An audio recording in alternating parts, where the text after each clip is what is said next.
Hi everyone, it's Mrs. Kushner, and today I'm going to show you how to take those 3 photos that you took of your pose and put them into your background. So I'm going to use an example from Jazzy over here, and you can see this was the background she created in Spark. She was talking about being scared of her skin color, and she's asking us to stop. Like, stop judging her, stop making her feel afraid, stop racism, right? So here's kind of how she's feeling, like almost a prayerful, like she wants it to stop. She's praying for it to stop. So she took 3 different pictures here. And that was our last assignment, which was due on Friday. And now I want you to go ahead and pick your best one. So this was Jazzy's best one.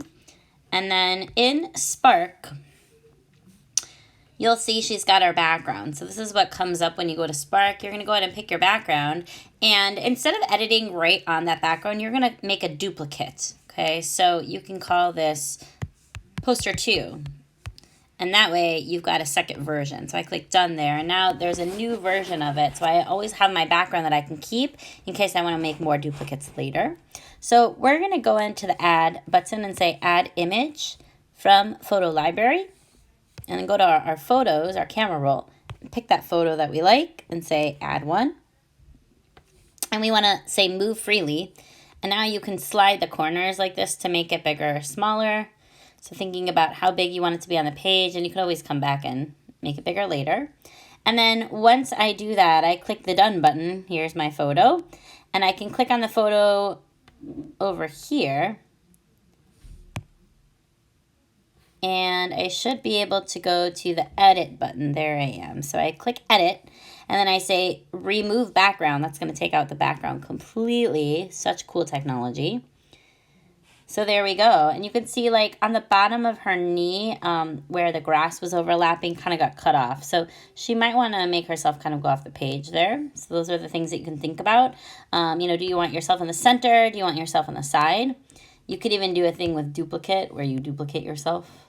It's kind of cool. Okay, so kind of playing with your image in there. And then let's say that Jazzy just wants one. Now, if we click on it, we've got all these tools that we can play with. So if you go to your adjustments, that's where you can rotate it if you wanted to turn it. Something like that could be kind of interesting. Or you can click cancel. You can flip it if you want to like flip it the other way. You can go to where it says looks. And this is where you can make it black and white. You can change the coloring on that. And so I would kind of click through and experiment with those. And then if you go to enhance, these are your manual controls. So I can go to contrast and kind of intensify the darks and the lights. So the darks get darker, lights get lighter. You can play with the brightness, make the highlights more intense, or the shadows. And then you can also play with the saturation, which is how intense the color is. The warmth or sharpen to get fine details. And then the other thing you can click is opacity, which is how see-through it is. Okay, and I actually like her right in front. So once you like the way it looks, you click done, go to the box with the arrow, and you say save image, and that's going to go to your camera roll. And remember, I told you I want you to make multiple versions. So what we could actually do if you go back there like that is we could click on here one time and then say duplicate. And this one would be poster 3. And Jazzy actually said, well, what happens if my picture was color? How would that change, right? So you can go back and say, let's take a look at it in color. Box to the arrow, save it. And now you've got 2 versions to look at on your camera roll. A more sophisticated feature, which is kind of cool. I'll show you one that I did over here. So this was a demo we did in class. Again, I will duplicate it. So I've got another version. This is my 4th version already. And you can see that I'm in front of the text, but here's something kind of cool. If I click on myself and I go to order, order is saying I've got all these layers because each of these text pieces, I am not a label, I'm not a label, each one of those is separate. Okay, so right now they're in order and my picture is in the front, but if I use this slider, I can make it so the text goes in front of me, but you can be kind of selective, right? Like what if I want these 2 pieces of text to stay there and all the other text is behind me, right? And then I can like move it down. Maybe I want to be more strategic about it. I'm going to delete this and I want to make this stand out more.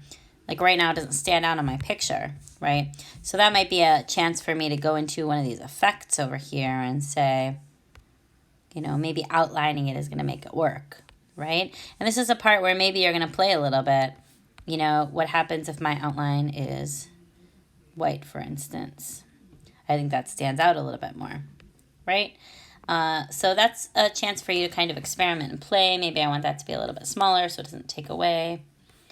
Kind of play with where I put it, right? But that's another thing that you can do is play with the order. And then once again, I press my box with the arrow. I say solid color, and then I save the image, all right? So now I have 3 different versions on my camera roll, and that's what you're going to upload to Google Classroom, okay? So here was version 1, version 2, and I showed you in a different project. You'll, of course, have 3 of your projects, right?